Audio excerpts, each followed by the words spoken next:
Welcome, welcome everybody as you come on in. Thank you so much for being here. I'm your host, Elaine Rodriguez of Dental Laser Integrations, and this event is a part of our continuing education platform where we are helping promote financial intelligence for hygienists, dentists, and high performers who, as you start to grow your career, we want to have a financial plan in mind.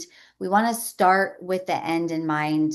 And this is why I reached out to Ariel of Equitable Advisors, and now she brought in her colleague, Kristeen McConnell, so they can present to us some really hearty, really wholesome advice so that we can expand our knowledge beyond just 401ks and be able to create a financial plan for our future. And in just a moment, I'm going to go into the chat and I'm going to put in a link so that you guys can sign in. So I'll be doing that. And then why don't you guys share with us, where are you in the country? Where are you guys tuning in from? So I'd love to hear from you. Where are you guys joining us from today? Share with me. California, excellent. Arizona, wow. Okay, you guys, did you guys work today or did you get off early? So love that you guys are here. Lubbock, Texas, El Paso, Texas, Washington. That's great. And there's the sign-in link for you guys. So feel free to sign in at some point, and I'll be sharing that link throughout the program. And we will go ahead and get started now. Let me just turn it away to Mrs. Ariel. Awesome. Thank you. You're welcome. All right. So I'm going to share my screen. So first, Kristeen and I just want to give you a little background about ourselves, and then we will dive into the presentation. So my name is Ariel Meredith, and I actually am a former registered dental hygienist. I worked in the dental industry for over 10 years as a hygienist, and then I worked for a consulting startup called Dental Nachos that's based out of Philadelphia, Pennsylvania. And around 4 years ago, I made the decision to pivot my career and enter into the financial industry. I felt like when I was a hygienist, there was not a lot of resources for us when it came to helping us become financially independent, and due to working in smaller businesses, saving for retirement and coming up with a plan for retirement was a little bit harder because we didn't have as much opportunities to save. So my whole goal is to be able to help empower hygienists as well as other dental professionals and women to maintain their lifestyle while also planning for the future and the retirement that they want.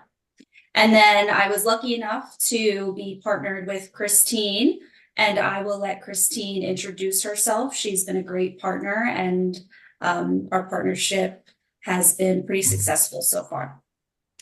Hi, everyone. Thank you so much for having us. Thank you, Elaine, for setting this up. We're happy to do this. We love presenting these types of seminars, especially to this group. So I do not come from the dental industry. I've been in the financial industry a little over 10 years now, but I have a heavy focus in my practice on medical professionals. And that's why Ariel and I work so well together, because it really blends that focus with the dental life as well as the medical.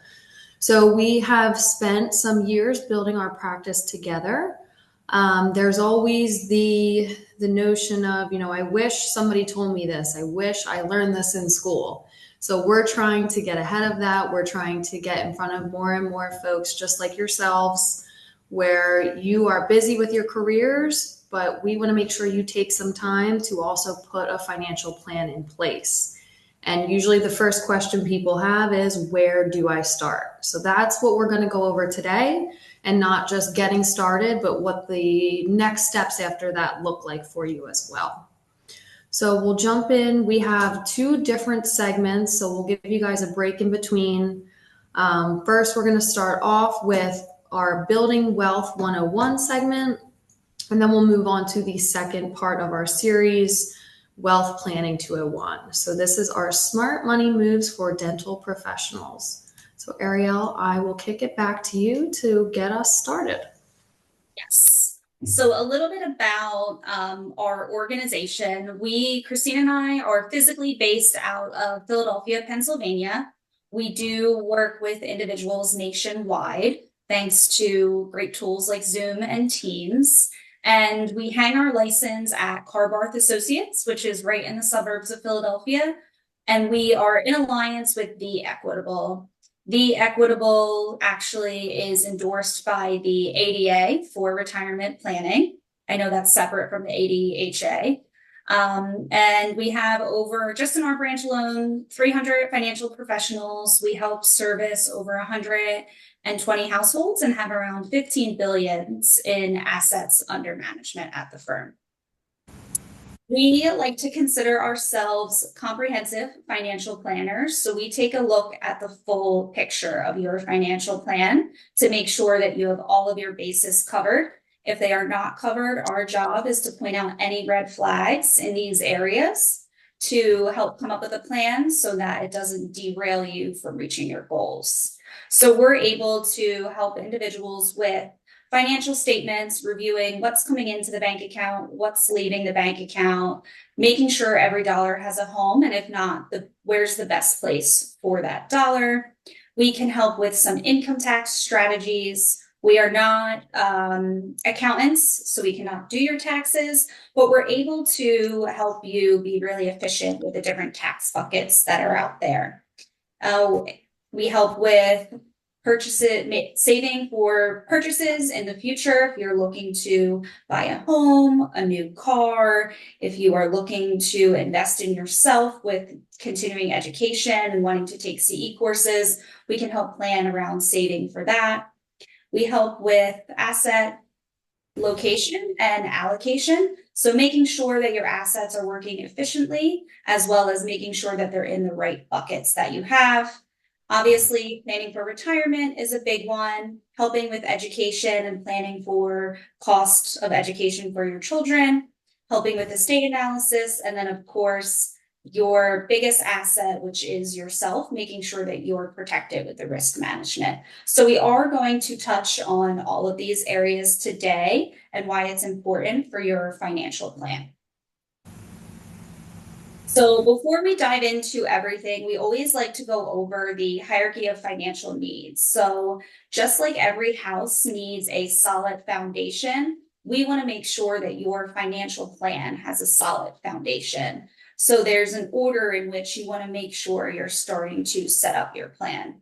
Number one is your basic cash flow and needs. We want to make sure our basic needs are covered. So you want to think your daily expenses, making sure you're able to get to and from work, making sure you have a roof over your head, and then also making sure that you're able to feed yourself. So once you have your basic cash flow needs covered, we then go down to your safety net. Now, a lot of people tend to skip this step, and it can cause roadblocks in the future. So we always like to make sure that we have an emergency fund for ourselves, anywhere from 3 to 6 months of bills saved. We want to make sure that we have protections in place. So we're going to think about income protection. If something happens to me tomorrow and I'm not physically able to work, what do I have to help pay the bills for me and my family? And then, of course, life insurance. If something were to happen to me tomorrow and I was no longer here, is my family going to be able to afford to live without me? Once we have that safety net in place, we then go to the accumulating wealth phase. And that's where we really start to dive into building out an investment portfolio. starting to save for retirement, and making sure that we have our assets in all of the different buckets, which we'll go over in either later in part 1 or part 2. And then the ultimate goal is getting to that financial freedom. So being able to start to save for kids' educations, being able to take those really fun vacations, really zoning in on what we want our retirement to look like and how we want to be able to spend our time in retirement, and making sure that we have enough for retirement. And then another big one, especially for females, is making sure we're covered for long-term care.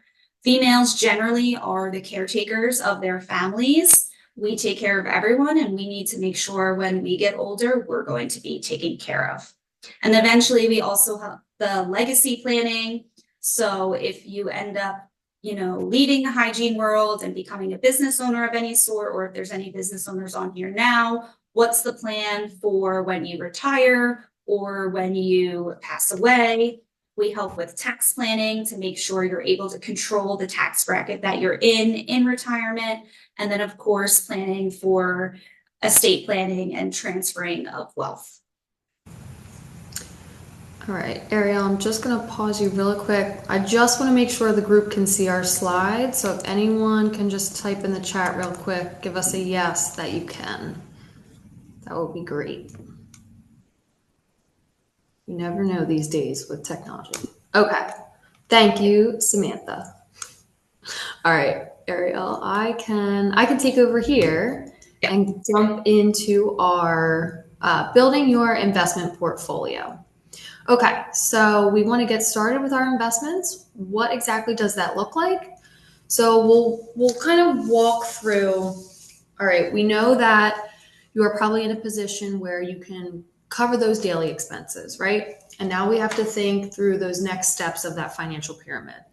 So when Ariel and I meet with our clients, we kind of think of the plan in these 3 different buckets that you see here on the screen. So when we say the plan, think of almost the way to split up your goals. So you have short-term goals. So let's just say within the next 1 to 3 years, you want to purchase a home. That's a short-term goal. So the funds or the monies that you're setting aside to purchase that home, we want that accessible, not invested, not taking any risk. So that's always going to be in your short-term bucket, your cash, savings, checking, a money market. So the day that we need to write that check, you don't have to worry about any movement in the market affecting that money. So we keep it safe in that short term.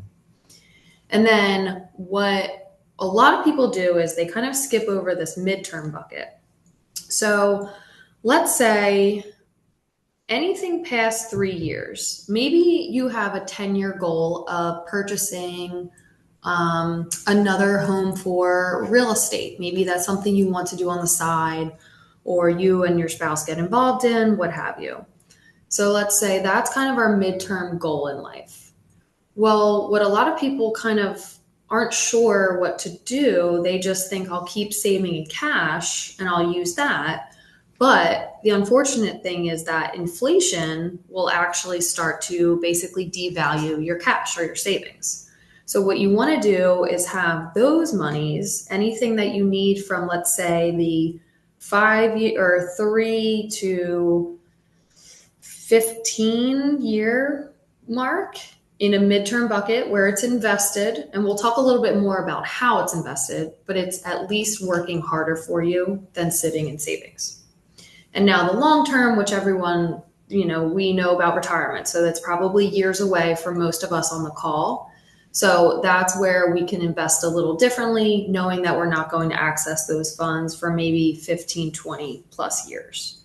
So a lot of people, they know they should have something in savings. They know they should be saving for retirement. But what a lot of people forget is about that midterm. So that's really going to be where you're building your wealth. So we'll kind of dive a little bit more into, all right, we know these 2 buckets should be invested, but how should they be invested? So we can get to the next one here. Thanks, Ariel. Okay, so how do you know if you're ready to invest? So like we mentioned, you probably can cover your daily expenses. And now you're starting to think, all right, I have steady income. I have a steady job. I know exactly what I bring home per paycheck. And I'm starting to have some money left that usually it's just sitting in savings. Or human nature, and we all do this. Ariel and I are guilty of it too. If we don't set up our funds to go somewhere automatically, we just spend it. It's just what we do. It's there. It's kind of more easily accessible. So what we kind of help you do is put some handcuffs on that. So, all right, let's say you have some money left over each month after you pay your bills, and that first bucket of your savings, and we'll tell you exactly how much should be in that first bucket, the savings is built up. So we don't want anybody to come to us where they say, I don't have a lot of savings, but I'm going to start investing. We need to make sure that you have your savings first, and we're going to help tell you exactly what that number should be. So if you take your monthly expenses, so let's just say your monthly expenses are $3,000. 3 times 3 months worth, so 9,000. You should always have at least 3 months worth of expenses in accessible savings checking cash that you can access right away. God forbid you need it. And then we start to say, all right, at least you have your 3 months. Now the next step will be working towards 6 months worth. Usually we suggest this if we have a home, a spouse, kids to take care of. So that 6 month is really going to be the sweet spot, but we never want to see you go under the 3 months worth. And then basically we want to make sure that our credit is healthy, our credit score is healthy as well. So if you do have some credit balances out there, you're trying all you can to pay that off and you're getting to a healthy credit score. Now, we know there can be situations where you have had to build up a credit balance for what have you, an emergency expense probably came up. So in that situation, it's not that we're going to turn you away and say, we can't work with you because of your credit score. We would never do that. But we're going to help you figure out the best way to kind of attack that credit card balance. And then we like when folks start to think a little bit more about their goals. And it's okay if you don't know exactly, obviously, what you want retirement to look like. It's many, possibly decades away. So you don't have to come to us with, I know I want to retire at 60. Can you tell me what I need to do? But if you start thinking through a few goals of yours, usually that midterm bucket is where we start to like to have conversations about, do you plan to buy another home? Do you plan to maybe upsize, downsize in the next few years? So just starting to think through some of those things will help us really create that 3 bucket plan for you. And then what we do like to make sure, so I touched on this a little bit, but we know that debt is a part of finances, right? So don't feel nervous or scared or intimidated if you have debt to your name. We know that it is a part of almost everyone's picture. And what we're going to help explain to you is, one, what healthy versus not healthy debt is to have, the healthy debt that you have, what the appropriate amount is to have. And let's just say we do have unhealthy debt, we're going to work through that with you to get that down as quick as possible. So just some examples, because a lot of people come to us and they say, well, I have a mortgage and I really want to pay that mortgage off. It's really just weighing on me. And we understand seeing a 6-figure debt probably makes some people nervous, right? But that is an example of a healthy debt. So what you want to think about is you're not building up those unhealthy debts. So we're not racking up the credit card debt, installment loans, store credit cards. They will really get you. Whenever you're checking out at Marshall's, believe me, I want to say yes to it every time, but we have to try to hold off. And then depreciating asset loans. So for example, and listen, we know everyone has to buy a car, right? We need to transport ourselves. But in high interest environments, it's not the smartest to purchase a vehicle. So if we can hold off till rates come down a little bit, that's where you're better off. The reason we say these are not healthy debts is simply because of the interest rates. These are where you're going to see interest rates 15, 16, 17. I'm sure some of you have seen on your credit cards, maybe 23%. So the problem is you build up this debt and you're trying to pay it down, but the interest is kind of fighting you back. So you don't feel like you're making any progress. So that's really why we say it's not healthy debt, just based on the rate, the interest rate there. Now, on the healthy side, like I mentioned, mortgage, that's a healthy debt. Student loans, you had to invest in yourself and your education, even continuing education. And there's a return on that investment, right? And most likely your student loans are probably federal loans. Federal rates aren't too bad these days. Business loans, again, that's something to eventually help a return on investment. Consolidation, we work a little bit through that. If you have a few different, let's say, credit cards out there, it might make sense to consolidate. But forewarning, there's a lot of scams out there, so we will help work with you to make sure it is not a scam. And credit cards. It is absolutely okay to have credit card balances. We just want to make sure we're using it at a healthy rate. So the rule of thumb, you do not want to use or have open more than 30% of your full credit limit. You don't want to go over that and have a continuous balance over 30% of your overall credit limit. So that's where we work through folks. It's okay to have that rolling balance. We just want to make sure what the amount is. Okay, so we will move on from our debt management section here and we'll shift a little bit into getting that investment plan started. So what Ariel and I, when we talk to our clients, it always comes down to 3 different factors for the reason of investing. 1, what's the purpose for this money? Is it we're using this to buy a vehicle in the next year? Or is this we're saving this for retirement in 20 years? So that lines up with the time horizon. We need to know how fast you're going to access those funds.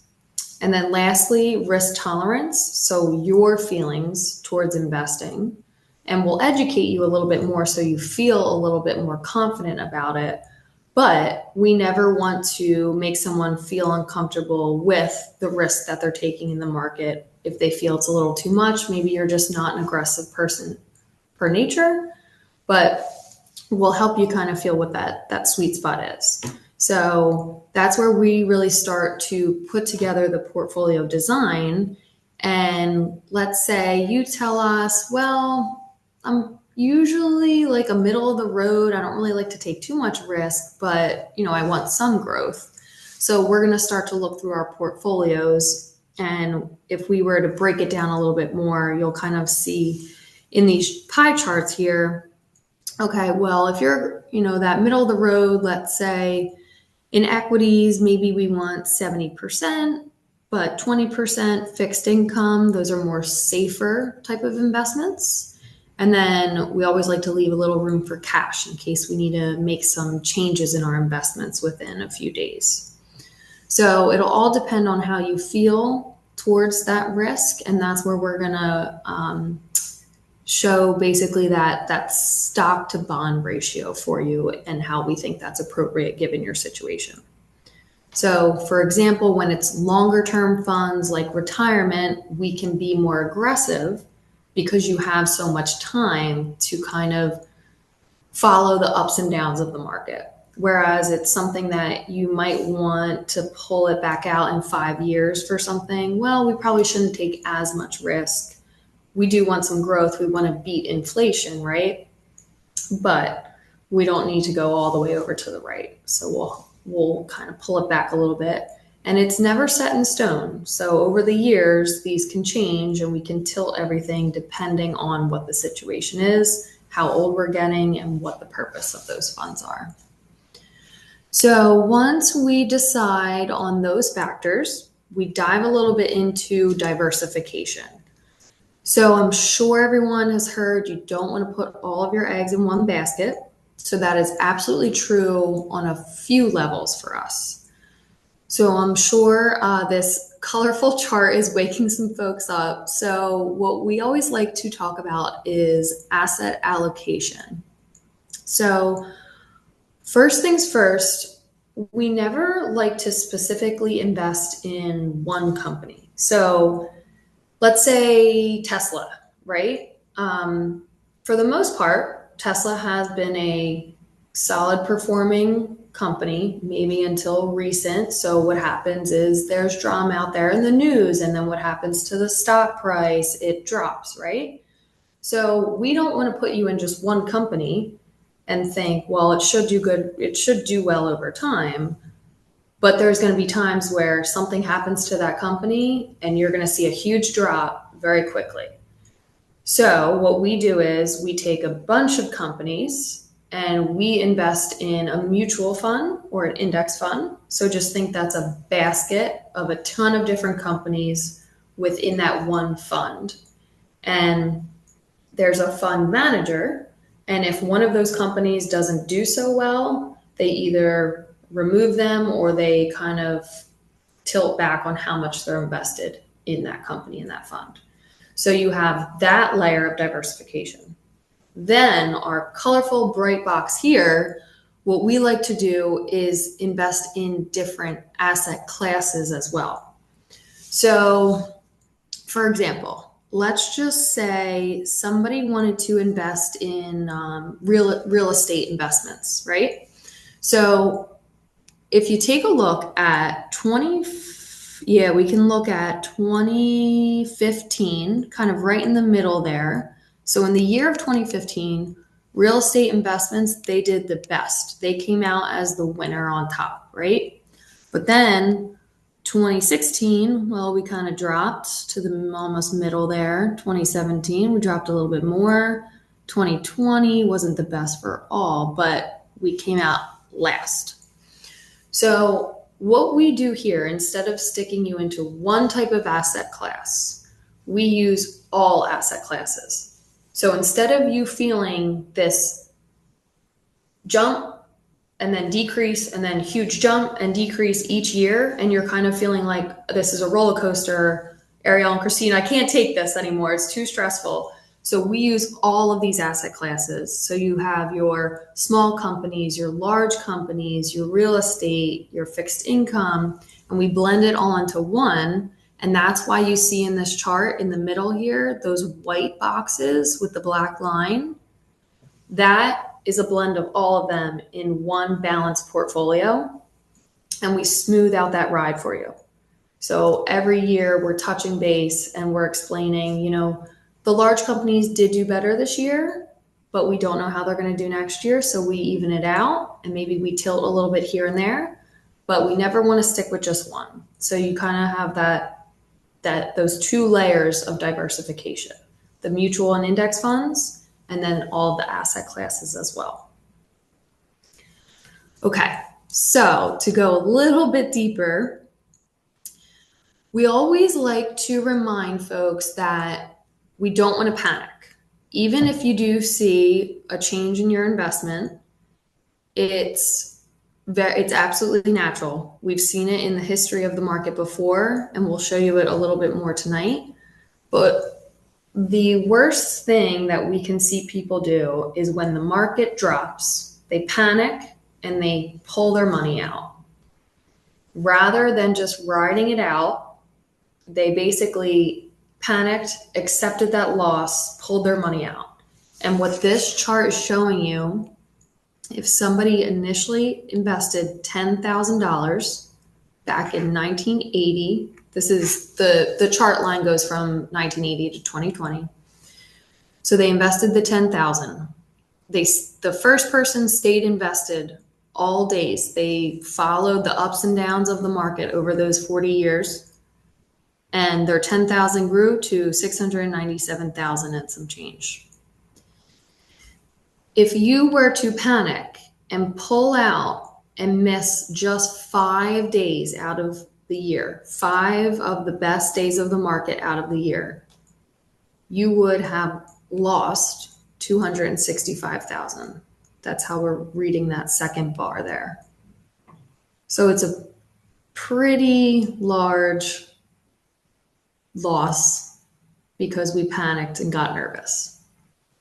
All the way on the right side, if you miss just the 50 best days, even bigger loss of over 640,000 of missed growth in the market. So that's why sometimes at the end of the day, Ariel and I, we're not advisors. We are therapists sometimes, and we have to remind, just stay the course, stay invested. And what we're not going to do either is chase returns. So we'll jump to the next one here and go into that a little bit more. Okay, so the reason we say we don't want to chase returns. Some people, you might have heard this year that lately gold has been a very good investment. So what happened is gold became very profitable, and then a lot of people were buying into it. And when you probably heard that news, some people might have gone in and purchased it, and you purchased it at its highest point at a premium. I don't know about you, but I don't like going to the store and offering to give them more than what they tell me the bill is. So a lot of people it's like jumping on the bandwagon where you're a little too late because the price has already skyrocketed, because to be honest, the news cycle is much farther behind the actual stock market. So you're going to stress yourself out if you try to keep looking for the next best thing or the next hottest stock. Or a lot of people we saw during the pandemic, they jumped, and we understand, we saw it all over the place. People jumped in and they either wanted to try to get into crypto or the different stocks that people were following. And then years later, they haven't been very good winners. So what you don't want to do is listen to the news and try to jump on the bandwagon and try to chase these returns, because by the time you get there, honestly, it's already too late and you're paying premium. So what we want to do is dollar cost average. So what we do is that diversified portfolio, right? What we're going to do is start to invest in the market over the course of time. So instead of taking a large lump sum, and you might be buying in at the highest day of the year at a premium, right? We would split it up. So you do a little bit at a time, because then sometimes you're going to buy in at a premium. Sometimes you're going to buy in at a discount, premium, discount, premium. So it's kind of averages out. And that's why it also helps that you continuously. So for those that are contributing to a retirement plan, you're buying in every 2 weeks, right? So we already talked about diversification, but we don't want to chase returns. We want a dollar cost average, and we're going to diversify our investments and not just go for the hottest thing out there. And then to wrap up our investment segment here, so I talked a little bit about it's normal for the market to move up and down. Now, this chart might be a little tough to see, but what this is explaining is the general S&P 500. So for those that aren't familiar with that term, the S&P 500 is the largest 500 companies in the US. It's a very good index to base the overall market on. So this is showing us since 1980, the market has moved up and down. Now, the gray bars show you where that market year ended, and the red dots show you in that time period, in that year, where the market fell its lowest. So overall, 34 out of 45 years, we have ended in the positive, but it is completely normal in a positive ending year to have fallen. So, for example, let's see, that's probably about 2013. So the market dropped -6%, but it actually ended at a positive 30%, I believe that is. So ironically, this year we started off not too hot in the market and we saw -3, -4. Now we're at +7 on the year. So it's completely normal. It has happened in history, and history tends to repeat itself exactly in the investment world as well. Okay, so that wraps up our investment segment. So Ariel, I can pass it over to you to hit on our income protection.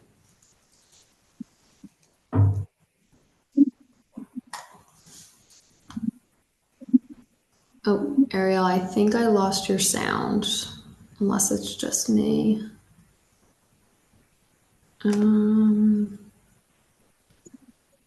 Not yet.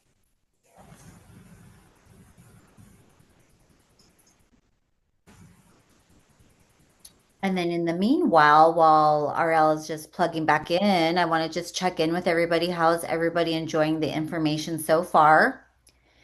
I know we have a couple of questions coming in.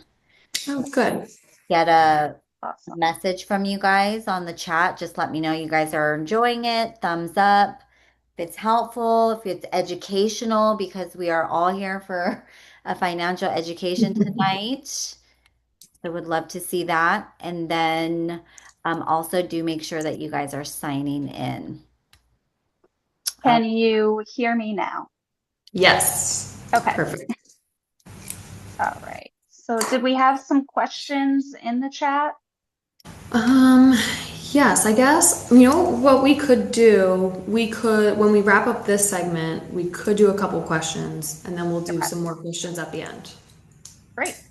Awesome. So we wanted to dive into income protection. This is something that is very important for dental professionals because we use our hands, and as I don't have to explain to many of you on there, the profession is a little hard on our body. It's a physical demanding profession, and we want to make sure that we're able to continue to earn an income even if we get hurt. So, what is long-term disability? We like to always make sure our medical dental professionals have a personal insurance policy that, God forbid, anything were to happen to you, you get arthritis in your wrist, you get a back issue, and you're unable to perform your job as a dental professional, that you are going to be still paid so that you can live life. It's a protection as well. It helps provide that income for you, and it will continue to help you save in the long term. Another great thing is it is tax-free as well. So it's a tax-free benefit. And then it helps you cover for retirement too. So it's going to pay you all the way up to retirement, a portion of your income. And then from there, you'll be able to still save and live life and not have to panic if you get in an accident or you get injured.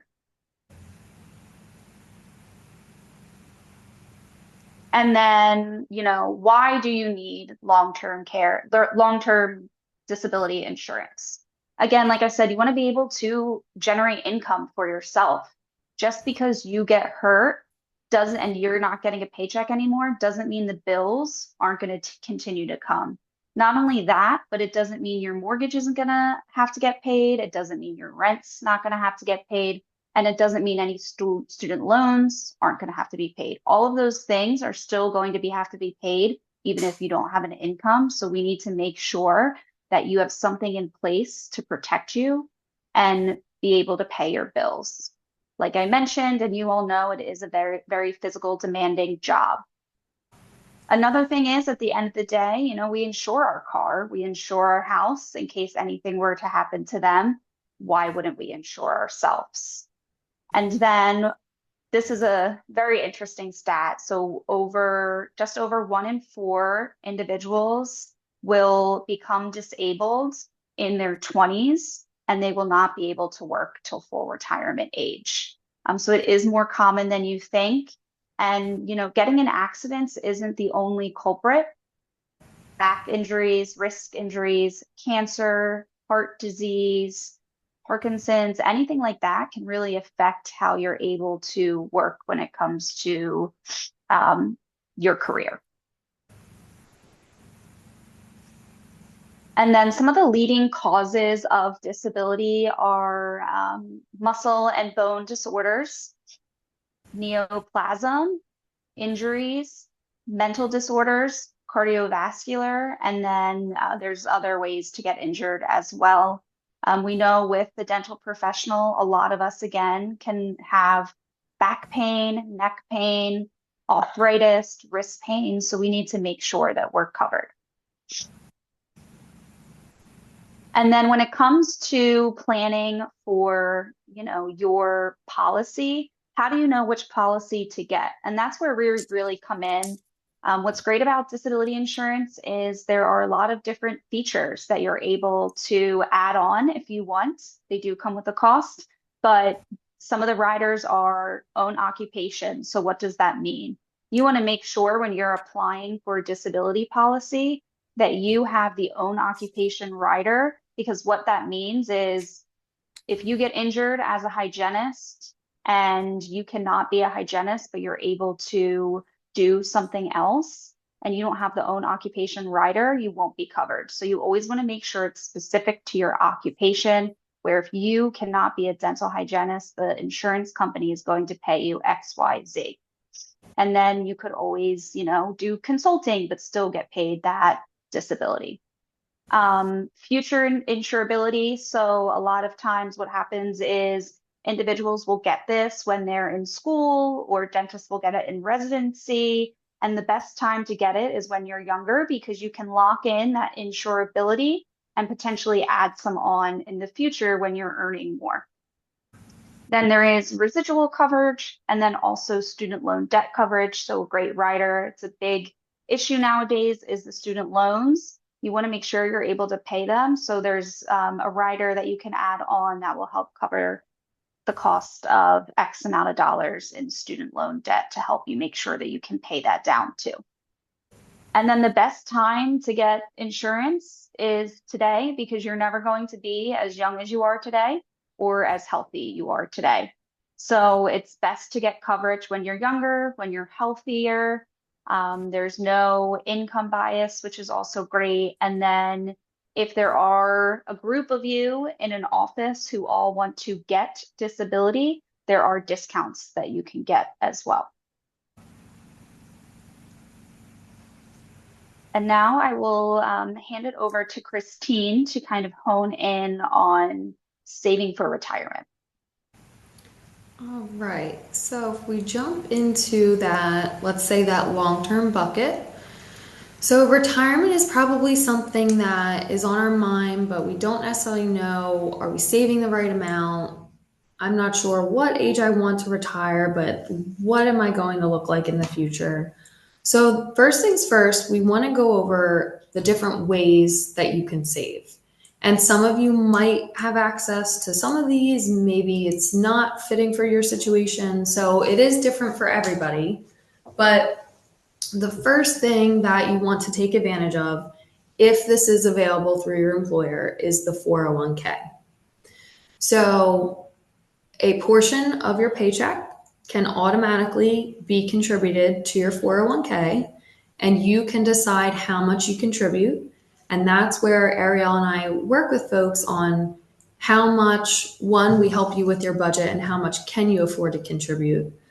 But let's say if we keep contributing X amount, what are we going to look like at age 65? So the 401k is great if it is available to you, because it's basically already set up as something that you can just directly contribute to almost without thinking about it. It comes right out of the paycheck. So it's almost that forced savings. And usually in the 401k, you'll have a good amount of investment options, maybe 20, 25, funds in there that we can help you figure out what's best to pick for your situation. Now, for those that may not have a 401k available to them, there is a traditional IRA that you can open up. So it is not tied to any employer. It is actually personal to you. So an IRA stands for Individual Retirement Account, and you can contribute to that. And there are certain limits that we'll go over that you can put into that account, but it is something available for those that do not have a 401k. There's also something called a SEP IRA, which might be available to you depending on how you get paid or what type of work you do. And there's also a Roth IRA, which I'm sure a lot of people have heard of. And what's nice is you can have a Roth IRA in addition to these other accounts as well. There's different taxation, and we'll get a little bit more into that soon, but you can have the best of both worlds, basically. There might be other types of employer-sponsored plans available to you. Maybe you're not sure how it works, what it means, and that's where we're here to help go through those different benefits that are available to you and make sure you're taking advantage of it. So then once we kind of figure out, all right, where are you saving? Maybe you've gotten to a point where you're maxing out your 401k or your traditional IRA. So a lot of people start to think through, all right, well, where else can I save? A lot of people think, well, I don't want to rely on Social Security in the future. There's probably no way that we're going to have that. So I know I'm on my own and I want to save more. So we will help you based on your specific situation, figure out where else you can save in addition to these different options. So I mentioned that there are maximums related to these different retirement plans. Now, the best option, again, if you can take advantage of an employer's 401k, you most likely can save the most in that type of vehicle. And the maximum for folks under the age of 50 is $23,500 for the year of 2025. And then as you get older, there are some catch-up provisions that allow some folks over the age of 50 or 60 to put away more. So that's where you'll see those other figures come in. Now, what's nice is every year the IRS does increase these limits a little bit. So there's an adjustment for inflation there. Now, unfortunately, if you don't have access to a 401k, and let's say we're just contributing to a traditional IRA or a Roth IRA, there are lower maximums. So only $7,000 or $8,000 if you're over age 50, and same with the Roth IRA. The SEP IRA works a little differently, and these are more so with independent contractors or hourly employees. You can only put up to 25% of your net income. So again, it really depends on what is available to you, and we're going to help make sure that you're taking advantage of all that you can and give you an idea of what your retirement forecast can look like if you keep saving in these types of vehicles. So, all right, great. That gets us to a break. So we can give you guys a breather here for a few minutes, and then we'll jump more into our next segment that is Wealth Planning 201. And Elaine, if you have anything that you need to cover, please feel free to jump in. Hello. So I'm so enjoying this, by the way. Thank you guys. It's really, helpful to help, understand what these mean and what are our maximums and how can we really maximize our savings. So there were a couple of questions that came in, so I'll just read those out. And you guys don't be shy. I know for me, when I first started looking to get financial planning and speaking with advisors, it was very, very intimidating. So this is why I kind of really appreciate Kristeen and Ariel for coming in tonight because they're really wanting to help bridge that gap for us. So two reasons why it's on my heart to bring this in. Well, number one, a lot of us that are attracted to a dental hygiene career, we're first generation. We are maybe first generation to this country. Maybe we are first generation to into a professional degree and become higher earners in our families. I've met many, many hygienists and dentists across the nation who tell me that they are the sole breadwinners for their family. And are the ones that, family parents taking care of parents as our parents start to age and get older. So it becomes very hard for us to, have a quality of life, set away for the future, and also be able to retire out. Now, who else is this dedicated to? This is dedicated to those professionals that I've worked with, over the years who are above the age of 55 and are still working and don't have any sights of the end in mind.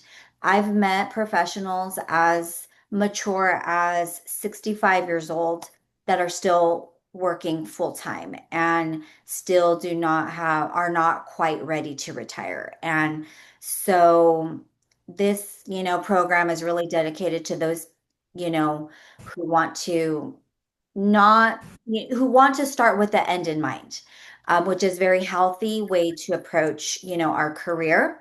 We don't get a lot of financial intelligence and pre-planning anywhere in, dental curricula, which obviously, hygienists don't really have access to that either. And then this is also dedicated to somebody very dear to me who passed away, and they only had enough in their account to cover their own funeral expenses. So it really, that should land. If that doesn't land, I don't know what will kind of jolt us to start putting away some more. So, um, just recapping, we've talked about some retirement plans through 401k and employee benefits. I don't know very many dental professionals who have access to employee benefits unless you're really working corporate. So very rarely do I see a private practice offering these types of benefits. So if you're a dental practice owner and you're really looking to bring in these types of services, please plan to reach out to Ariel and Kristeen. So thank you, ladies, so much. And there are a couple questions that came in. So would you guys like to answer some of those now, or would you guys like to wait to the very? Yeah, we can answer them now. Okay. Yeah. So Roxana asked, I am with Equitable, but I haven't heard from my person handling my portfolio.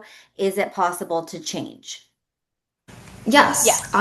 Okay. So, well, I'm sorry you haven't heard from them. It is absolutely possible to change. We can work with anyone in any state.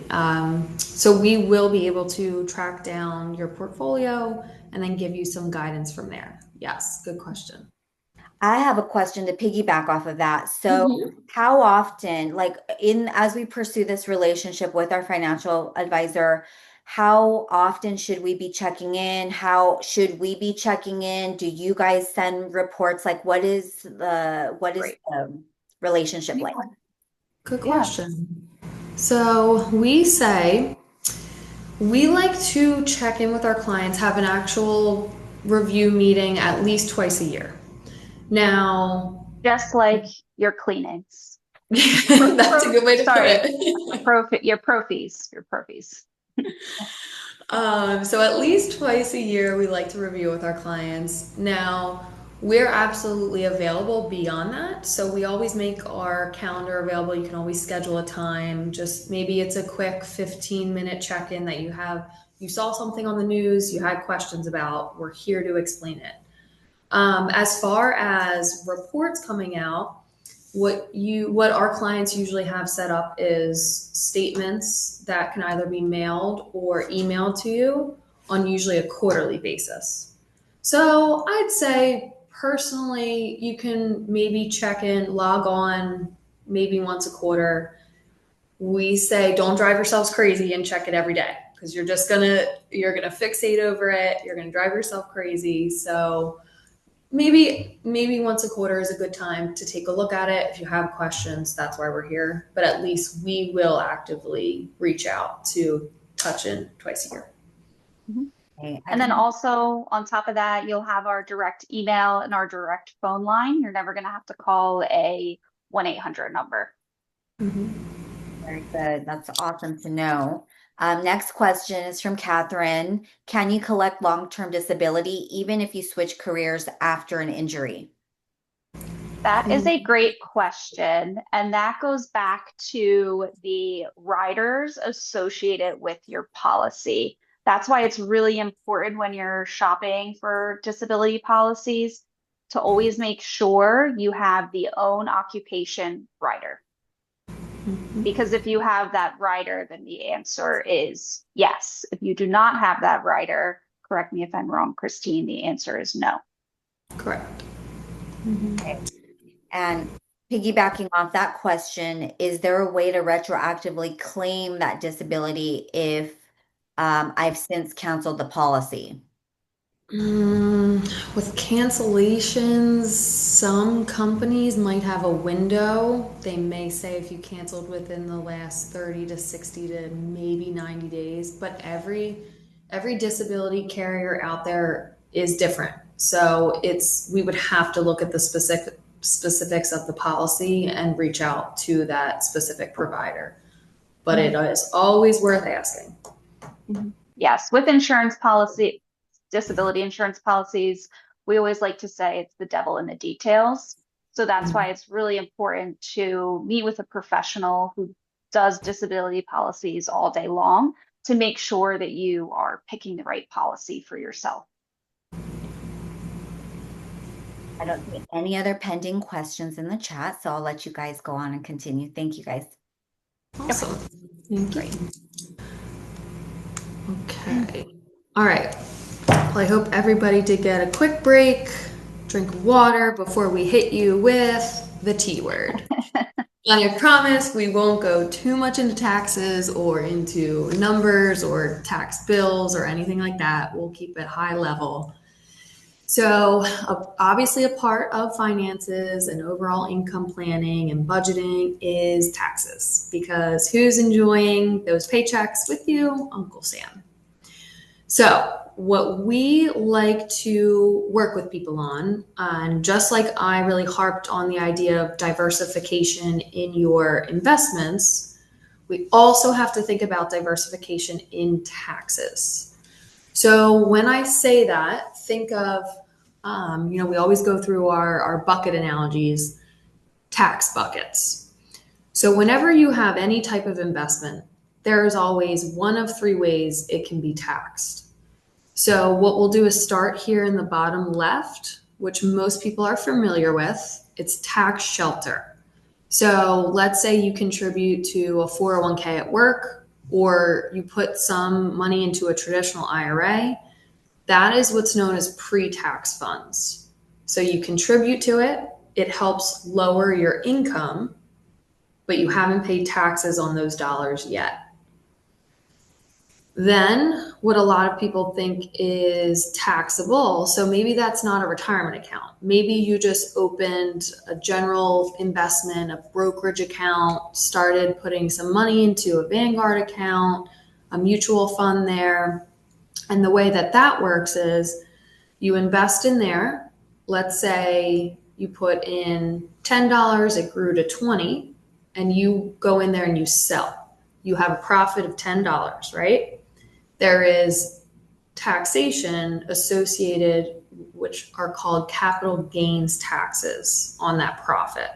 Now, if you have a loss, you don't have a capital gains tax, but there is taxes there, even though it's not the same as your tax shelter taxes, which will be a little higher when you take those funds as income. Now, the third bucket, which we could argue is that kind of a forgotten bucket or not as accessible to most people, the tax-free bucket. And we want to try to get in there when and if we can. So remember when I went through the different retirement options and I said you can contribute to a traditional IRA and a Roth IRA. What's nice about the Roth IRA is you have already paid tax on those monies. So you got a paycheck, you put some into savings, and then let's say from your savings account, you want to put it into your Roth IRA. You put it into your Roth IRA, grows and grows and grows over the years. You take it out in the future, you do not owe taxes on those funds, not on the growth, the basis. Don't worry about any of those terms. You do not owe taxes on that Roth IRA. Whereas tax shelter, it grew and grew and grew over the years. You take from it, you do owe taxes.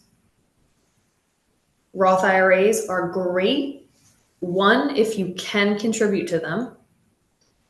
Two, if you can try and max out. But like we saw, there's a maximum on how much you can put into a Roth IRA. Otherwise, everyone you know, family, friends, all the ultra wealthy would shove all their money into Roth IRAs. Now, what Ariel and I have to work with is, okay, let's say we can't contribute to a Roth IRA. Maybe we make too much money because there is income limits, of course. We have to get a little more creative and find out what else can we take advantage of. So there's some things out there, for example, municipal bonds, but bonds are safer investments. They're usually much more conservative for older folks. Doesn't give you a lot of growth there.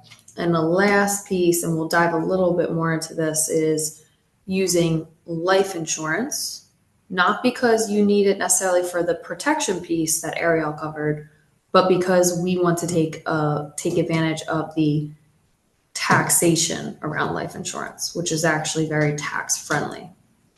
So, moral of the story of the three buckets is, yes, we would kind of love it to be in all tax free, but you also want tax benefits now. So we want it now, future, midterm. So the best thing is to take advantage of all three buckets. And if you have money in all three buckets, in the future, when you need to take money out for something, you get to pick which one you take it from. Or maybe we take a little bit from here, a little bit from here. You get to control your tax burden that year, because we're going to figure out the least amount of taxes that we're going to pay. So just remember, there's diversification in the different types of tax buckets as well. And we want to be in all of them if we can. So the thing is, a lot of folks, like I mentioned, they kind of know about that bottom left bucket, the tax shelter or the pre-tax bucket. So we might save and save and save all these years in a 401k. It's great because you're contributing to that and it's lowering your taxes now. But remember, in the future, when we pull from those accounts, we have to pay taxes at our income bracket. So let's say you save all these years, you get to $1 million in that nest egg in your 401k. That's phenomenal, right? But guess who is enjoying that $1 million with you in retirement? Uncle Sam. So you take all of that money out. It depends at what tax bracket you're at. Let's just say you are in retirement, so technically we're not making as much money, right? Maybe we're in the 12% tax bracket. So you'll see, okay, our $1 million actually just became $880,000. I mean, that's nothing to sneeze at, but we don't necessarily want to give that up if we can think of other ways around it. And let's just say in retirement, we inherit money from maybe parents. Your tax bracket can jump up. So your own 401k that you saved all those years, you got an inheritance that year, and you have to start taking out your own money. These can push your tax bracket up. So for example, that's why you'll see we have that 35% tax bracket there in the dark blue.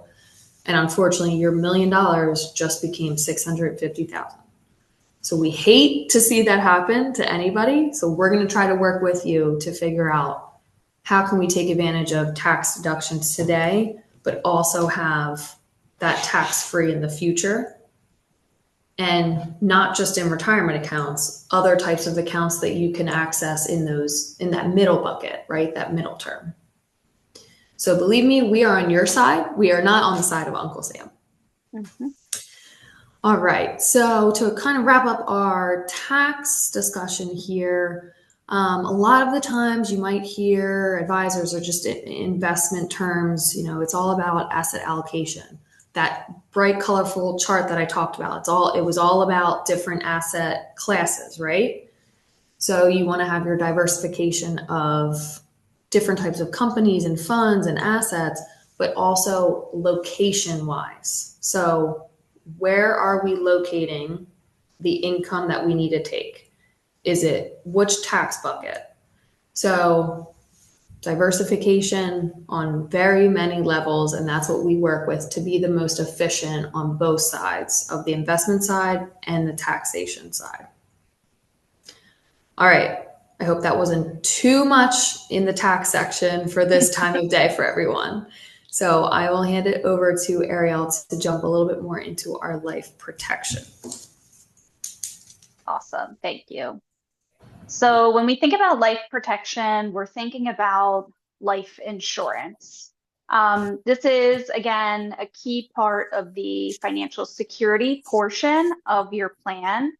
So why you want to get life insurance? There's 5 major reasons. 1, it's going to allow your family the time to grieve without having to worry about any outstanding finances or any outstanding debts that you have. It's going to help them cover your burial expenses as well as other aspects. You're protecting your loved ones financially, maybe creating a legacy for your children. Life insurance is the best way to pass down wealth. It is triple tax free, which means if you have a life insurance policy that you're paying for, you pass away tomorrow and your children are the beneficiaries, they are going to get a check of the amount of XYZ and no taxes will be taken out. And then it's going to help your family pay your bills. So just because you pass away, again, your bills aren't going anywhere. If there's outstanding debts like student loans still, if there is a mortgage, if there is a car loan, if there is a children's school loan for your children, you want to make sure that they're protected.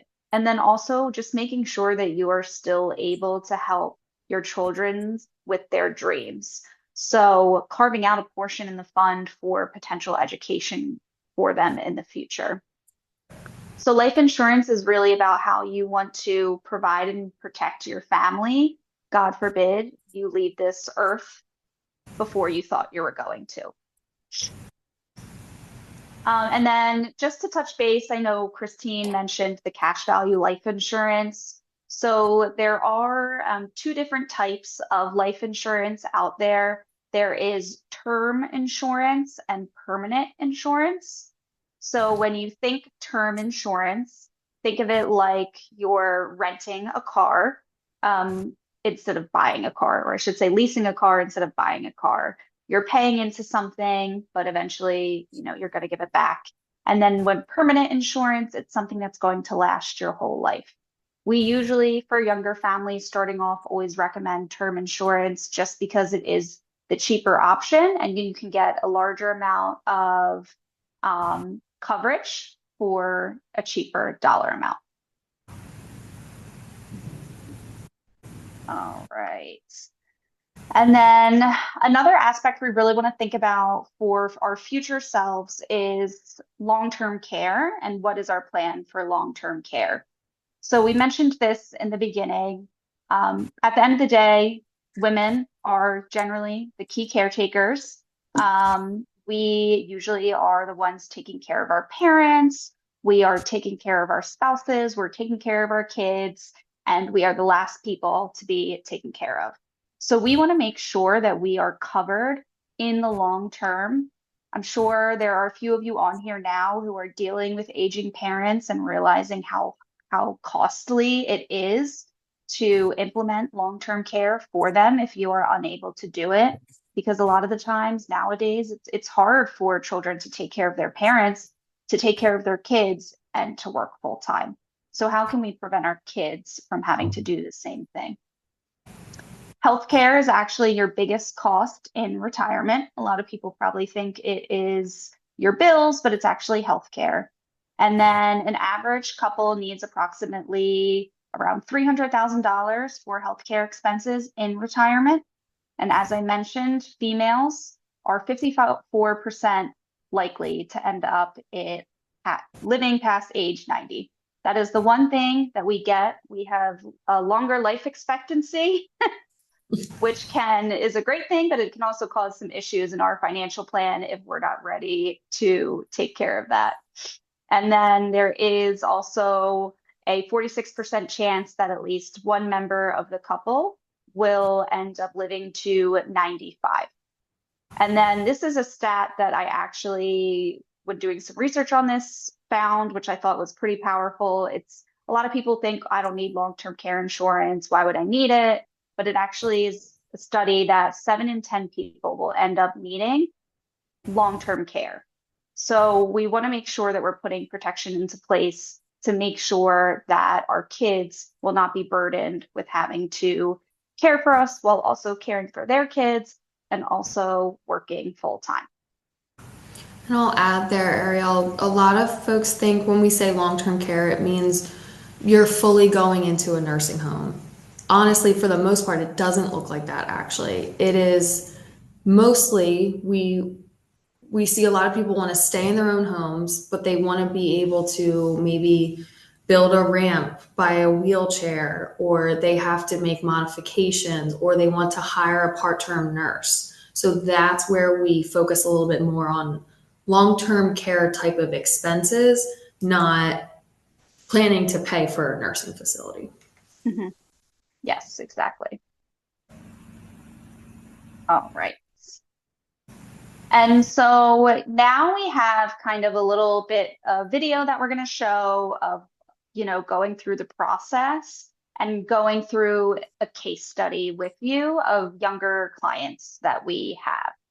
So I'm going to. Yes. Let's make Can sure. you guys hear that?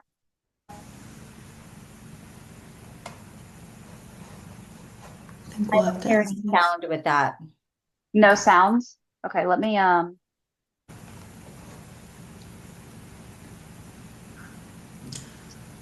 click here, and I think there's a way you can share the sound.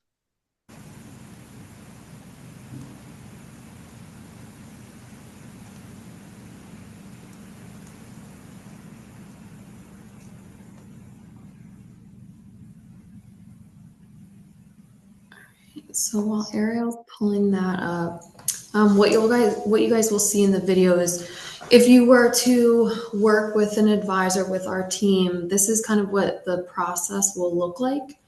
I promise not every meeting is a long one like this one. So this will give you a little snippet of what we start to work on clients with. Yes. Let's see if it works. Oh, I can hear it. I think it's just a little low. There we go. Turn that all the way up, and we should be. We don't have time to progress relative to our goals. Challenge is that most of our financial holdings don't have time and expertise to optimize them, let alone question their place in our life. Most of us need a little help getting it all together. The truth is that other people in our household are often dependent on us standard decisions. We just can't afford to be wrong in this department. Sometimes we can use a little help. So what if they could start by organizing all our financial decisions in one simple, rich visual, an asset? What might we notice if we're out of place? What might we collaborate with to help make better decisions? What ideas might be implemented to get a better situation? For clarity, we might just make more informed decisions that serve everyone in our household. It's worth 1,000 words, and an asset map is worth, well, a lot more. Time to explore your asset. How would be a more meaningful financial conversation?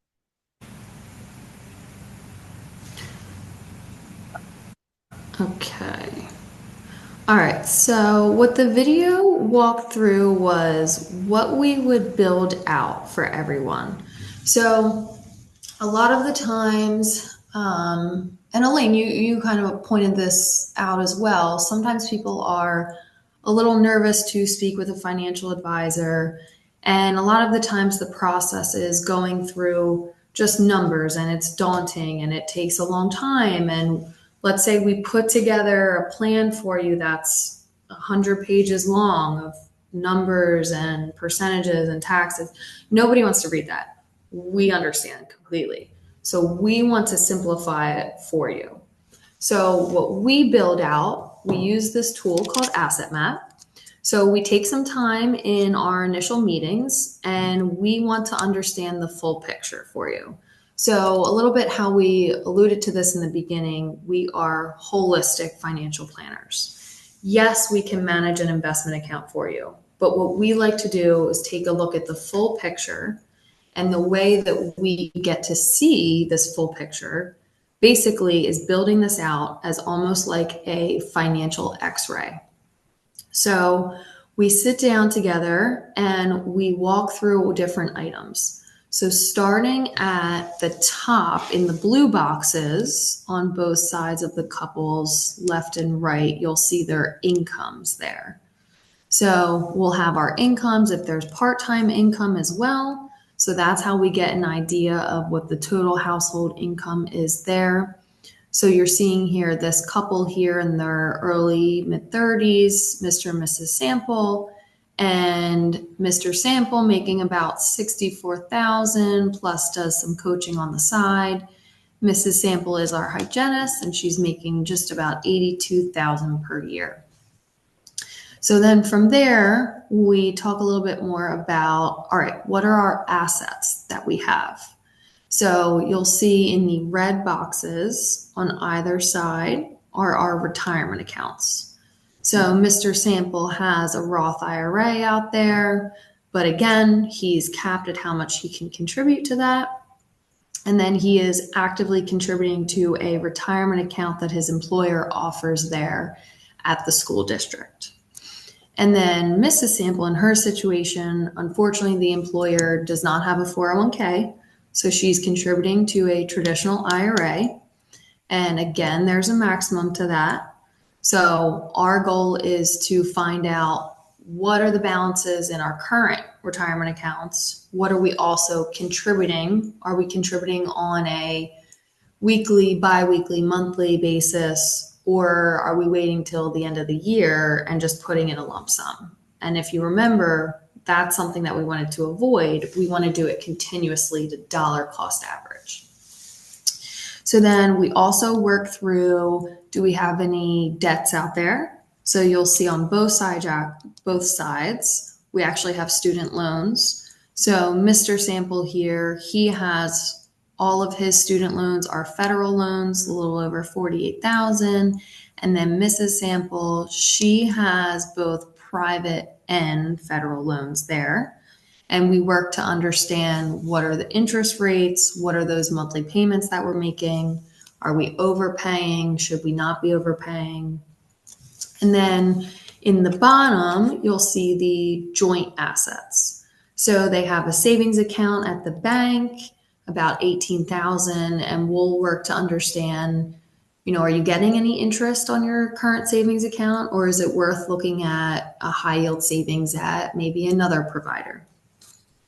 And then we have a little bit of credit card debt. Maybe they just took a nice vacation. Let's say it was the honeymoon. We'll let them splurge. They have a little credit card debt left. It's probably higher interest there, so we're going to help make sure that their monthly budget is probably including a little bit higher than the monthly payment that should go towards the credit card. So for example, we talked about healthy versus unhealthy debt, right? Maybe Mr. Sample was putting an extra $500 towards his federal school student loans that was only a 6% interest rate, whereas the credit card probably has about a 19% interest rate. We're going to redirect that $500 to the credit card. And then we also like to work through with folks what their expenses are. So for example, right there we have their monthly rent is $2,500.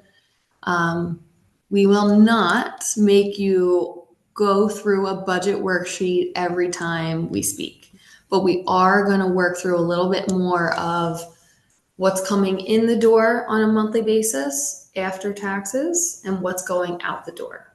And the reason we're not trying to make you suffer through a budget exercise, but we're trying to help you figure out, all right, if we have 8,000 coming in per month, 5,000 going out to bills, mortgage, monthly rent, we know that we have 3,000. We're supposed to have 3,000 left over each month. And like I mentioned earlier, if we don't have automatic setup for that 3,000, what are we going to do? Spend it. So what we help you figure out is, what's the best use of that 3,000? Should it be going into the retirement accounts? Should it be going towards the credit card? So we're going to help you figure out a chunk of that 3,000, why we suggest what amount of that extra discretion should be going towards savings, loans, debts, retirement, etc. And then we also work through current protections. So for example, Mr. Sample, he does have some employee benefits that he can take advantage of. They offer life insurance through his employer. And then he also does have long-term disability through his employer. Now, Mrs. Sample, unfortunately, they don't offer the benefits through her practice, but she does have this old insurance policy that her parents took out on her when she was born. And to be honest, right away in this case study, this couple is underinsured. So let's just say they plan to take out a mortgage within the next year or so.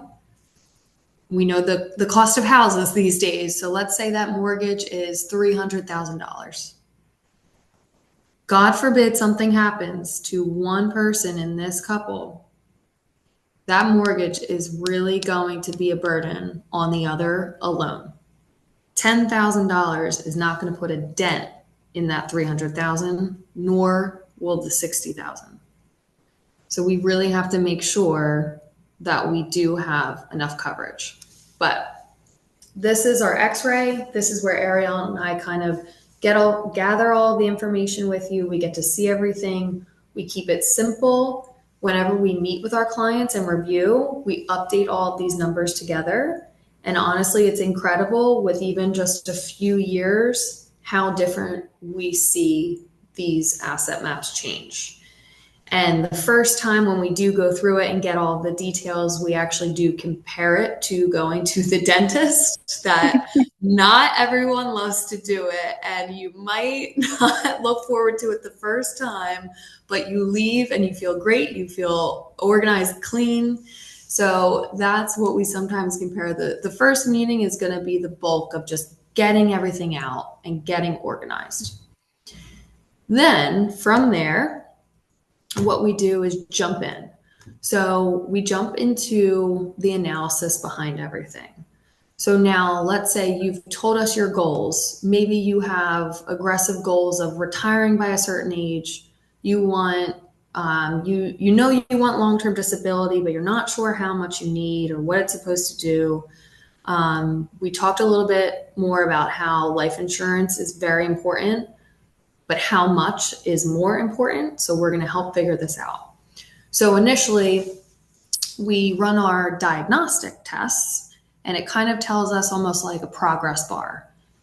Hey, this specific goal or priority to this client, they look light here. So what is the appropriate amount, or how can we base our recommendation? We'll give you different scenarios and projections.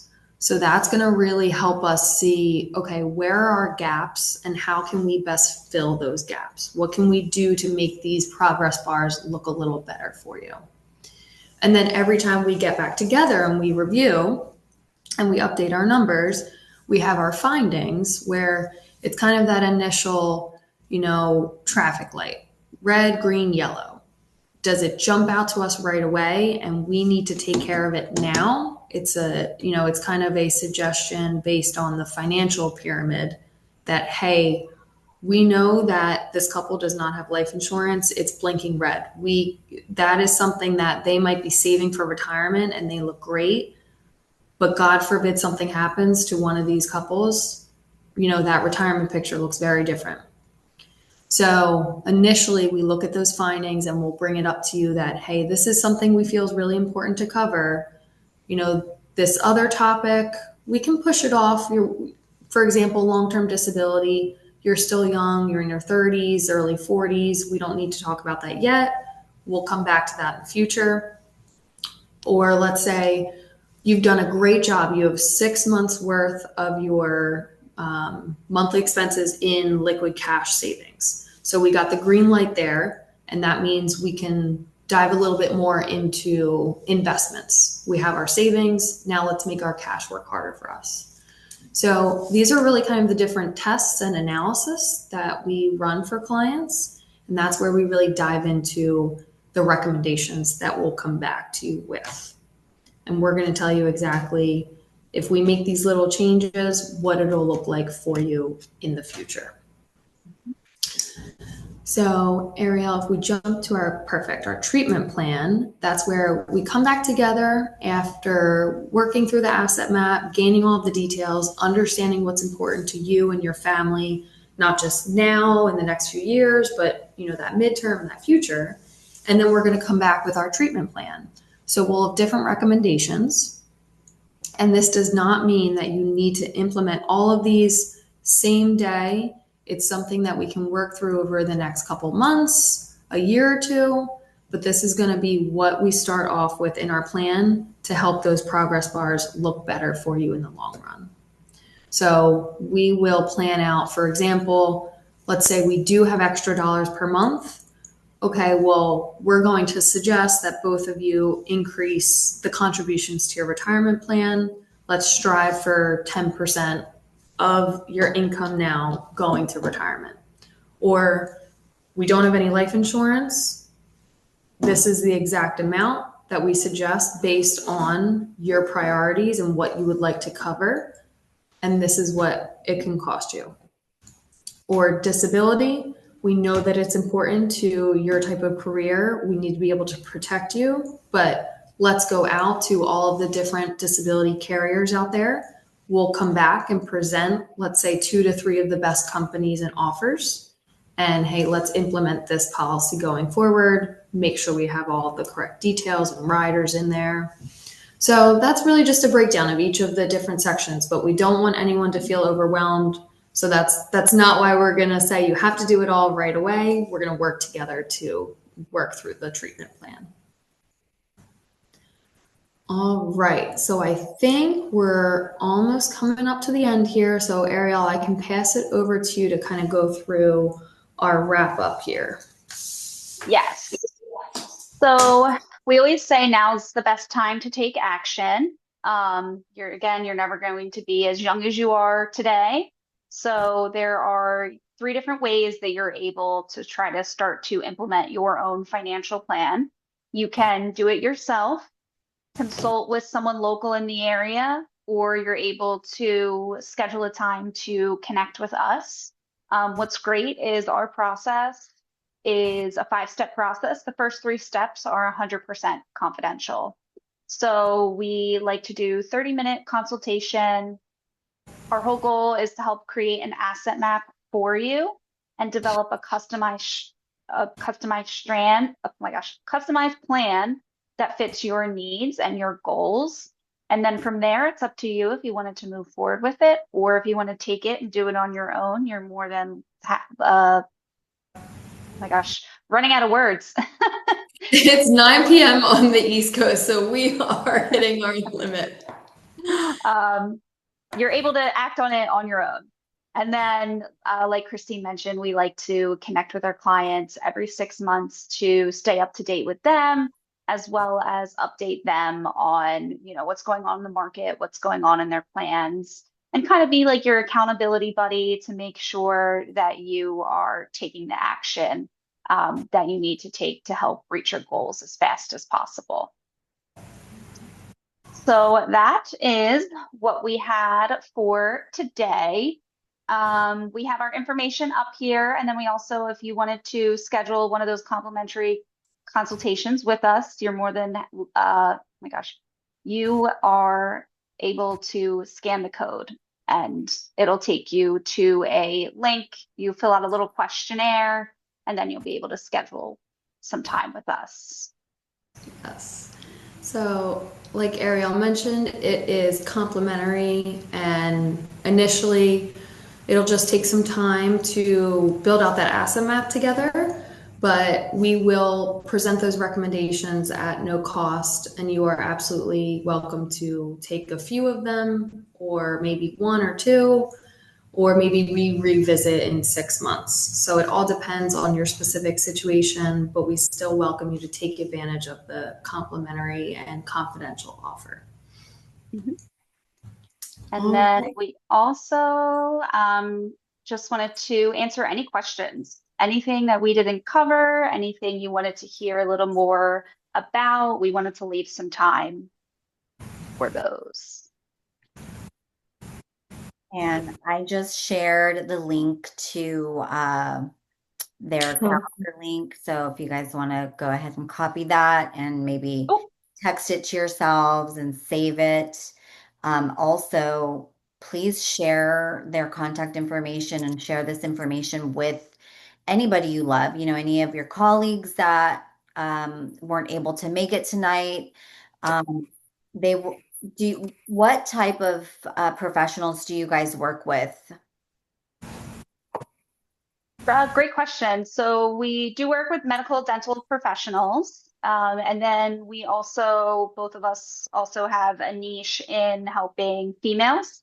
Very passionate about helping women with financial independence. And then I myself also work with a lot of partners, managing directors, and principals of the Big Four. Mm-hmm.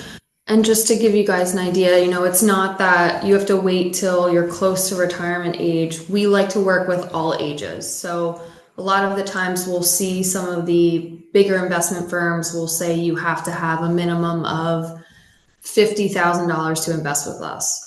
We do not have those types of limitations because we feel that everyone deserves to be able to get to that 50,000. So we're going to work with you to get something started. So it's ranges from, those career builders. We're in our late 20s, early 30s, starting to get married, have kids, get a plan in place. But we also work with the folks that are nearing retirement or they're in retirement and want to make sure they have the correct retirement plan in place. Mm-hmm. That's great to know. So what's like a minimum amount that you guys usually work with? So good question. I would say technically there is no minimum, because if you do want to start an investment account, we're happy to do so, or at least point you to what the best way to start is. But when I would say the most efficient for an investment portfolio is $10,000, just because you have access to better investment platforms on our platform that we use. But listen, if there's someone comes to us and they say, I want to start a investment account for my child, it doesn't mean that we can't open that up under $10,000, but just kind of think that's the sweet spot.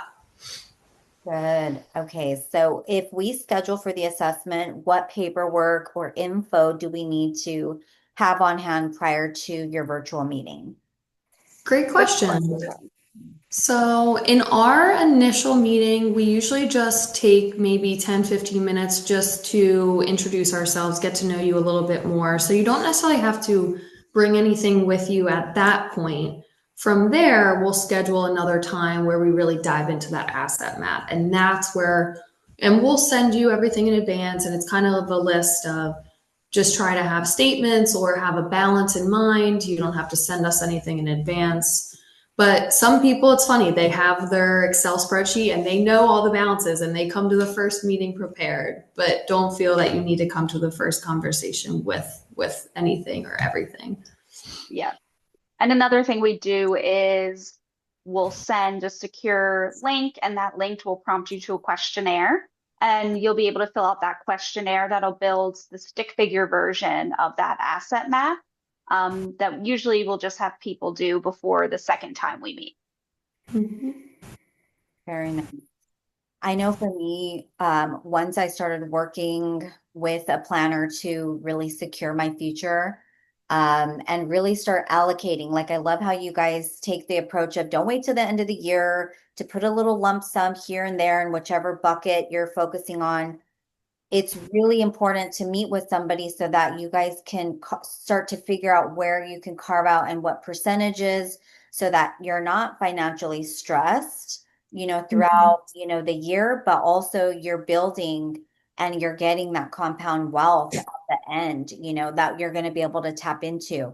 So I honestly feel, so I still do practice some dental hygiene, and I can say that I feel a lot of the burnout that contributes to dental professionals is because we're just churning away with no sight of the end in mind. So I feel like once I started getting a plan in place, I was able to relax a little bit more and not feel like I was in survival and struggle and stress mode so much. So if you guys, whoever is still on this webinar tonight, which thank you guys for staying with us to the end. A lot of the people who started are still on here. So please consider scheduling a meeting with them so that you guys can, get educated and get a little plan in place, because it doesn't take very much to get started. Yeah. If anything, it's just a quick little audit, and maybe you'll feel great once you see the asset map. And what I like is we always send a copy of the asset map that we create for the individuals to them, whether they decide to work with us or not. At least you'll get that takeaway from it, so you can have a one-page picture of where all of your different accounts are and see where you are. So good. So please throw some more questions in the chat, and I'm just going to go over some housekeeping things really briefly. So the majority of you guys signed in to that form. Thank you so much. Feel free to scan this QR code and enter your information. Your CE credit is going to go directly from Zoom. So within about 36 hours, just double check your Zoom. Sometimes we go straight to promotions, filtered folders, spam. So please go into your Zoom. There's going to be a direct link to that to the two CEU continuing education credits. If you guys are watching the replay on our YouTube channel, please go down to the show notes and you'll see a link to request that CE form. You can put in your name, your credentials, the date you watched or listened to this, and we will issue those CE credits. All you have to do is send us a quick email and we'll get that turned right over to you. Okay. We also have a lot of other courses on our dental laser integrations YouTube platform. And I fully intend on having Ariel and Kristeen back so that they can, continue to support and give us some ideas on what we should be doing. And I feel you guys are meeting with them as well, because there's only so much they can tell us without getting, without being very direct to what's personal in our unique situation. So I will thank you so much, Marielle. I appreciate you guys. Edith, thank you. And here's our information. We're going to be sending out some other invites to future courses that we're having. Of course, I'm going to circle back to having courses on lasers. The next one we have coming up is on lasers and liabilities. And that's one that every dental practice should be aware of before they bring in laser technology to the practice. And then lasers, liabilities, and leadership, because there's a lot of things that the dental hygienist should know before going to work for a practice that has lasers and are using them consistently or not. So having that in place. So Miss Ariel and Kristeen, do you guys have any extra things or any closing remarks or calls to action for us? No. Yeah, well, thank you so much for having us.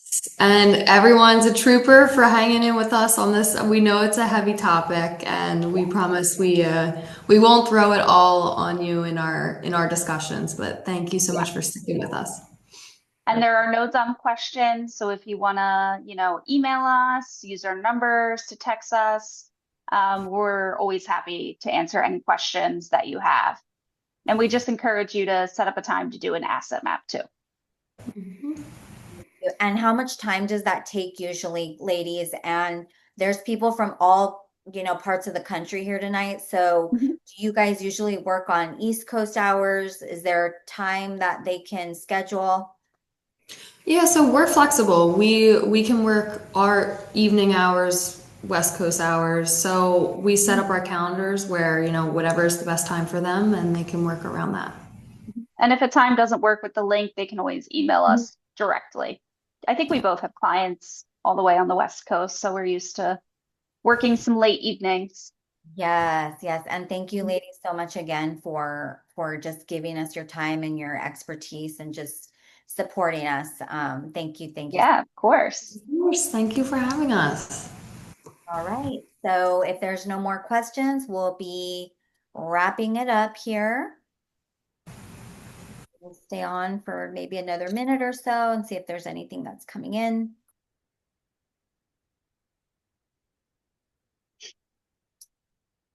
I feel your pain, Ariel, like toward the end of life, Yeah, I'm like making up words and slurring. So I know. you guys did It's a like my brain shuts off at like 9 p.m. no, you guys did a beautiful job though, through and through. Really. Thank you. Good. And if we were to have you guys back, like I know you guys do this piece for a lot of your other onboarding professionals, but if we were to do like a part two or maybe not as long, what Mhm. what information might you think might be a good addition to this? Maybe diving a little deeper on some definitions or what do you guys have in mind? Yeah, I mean, I guess we could always leave it up to you and the crowd. Maybe what they want to focus on, we can certainly focus on that. But probably and Ariel, correct me if you disagree, the insurance planning on the long-term disability and life insurance. Mhm. We'd argue one of the most important ones for hygienists. So Mhm. probably that And section. there's just so many different types and Yeah. carriers that you would really want to make sure you're working with the right person to make the right decision on the coverage for them because the devil is in the details with those. I think that's the one that we would, because I get that question quite a bit, like even in, laser certification courses, asking, I'm getting this new training, I'm getting this new skill set, I'm able to provide these new services. Like, what does this mean for my liability, disability, things Mhm. like that. So I would love to see you guys back for that. Yeah. Yeah. Mhm. All And right. for business owners, we do uh, business overhead expense insurance for business owners. So we could always dive into that too. Okay. That sounds great. That Mhm. sounds so good. Well, thank you all for joining us this evening. I greatly appreciate it. And thank you again, Miss Christine and Yeah, Ariel, for just lending your time to us. Just greatly appreciate you. of course, Absolutely. absolutely. All right. I'm going to go ahead and close it out. You guys all have a beautiful evening, and I hope to see you guys again at future events. Thank you all. Thank you, Lane. Have a good See night, ya. everyone. Bye.